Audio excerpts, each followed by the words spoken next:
A few months ago, I bought a camera bag full of stuff, mostly useless accessories like broken flashes, straps and filters. But among them was this, a Minolta X500. I have been meaning to dip my toes in the Minolta environment for quite a while now, and given that both the camera and the 50mm f2 on it seem to be in good working conditions, I thought it might be a good place to start. When I got home and laid out everything on the table, I realized that there were two film canisters. One was empty, but the other had a roll of Fujifilm Superia 200 in it, and I immediately knew I had to shoot it. What I did not realize was that the other roll was still in the camera. Well, long story short, I had it developed, but none of the pictures could be saved.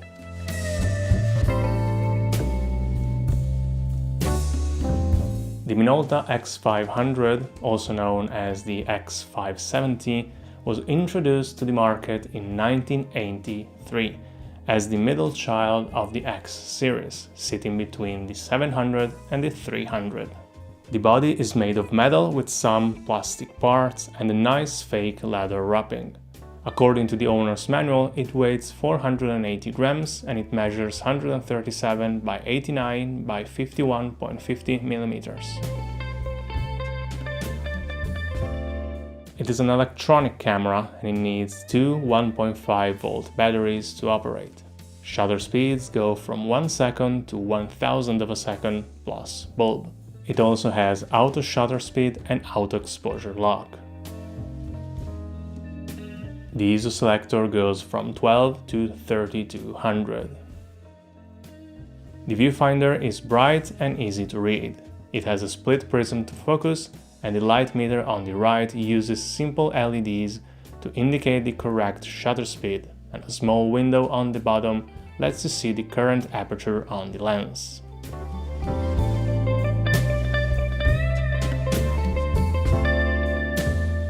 I only have one Minolta lens, the 50mm f2 that came with the camera, and I will go into more detail about it in a dedicated video. But for now I can tell you that I am quite pleased with it.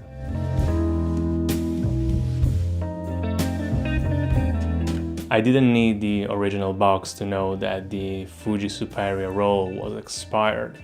The real question was how long ago it expired and how poorly it was kept for all these years. Obviously, I had to overexpose it, so I set the ISO on the camera to 100, half the box speed. But that was a mistake. I was too conservative, too hopeful, and the moment I got the film back from the lab, I immediately knew it was too dark. Thankfully, film is much more forgiving than people realize, and I was able to scan the negatives and somewhat salvage the pictures in post, although with a lot of grain and some weird colors. Also, the camera needs to be resealed because there's this massive light leak, but anyways, enough talking and let me show you the pictures I took.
Shooting with the Minolta X500 was a pleasant and intuitive experience.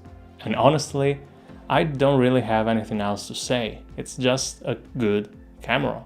There is only one minor thing I can complain about, and it is the placement of the strap anchors that make it kind of odd and uncomfortable to carry the camera slung around your neck. Well, that's it. What about you? Have you ever used the Minolta X500 or any of the X series? Let me know in the comments. And as always, if you have any questions, feel free to ask. Don't forget to leave a like and subscribe, and I will see you in the next one. Bye!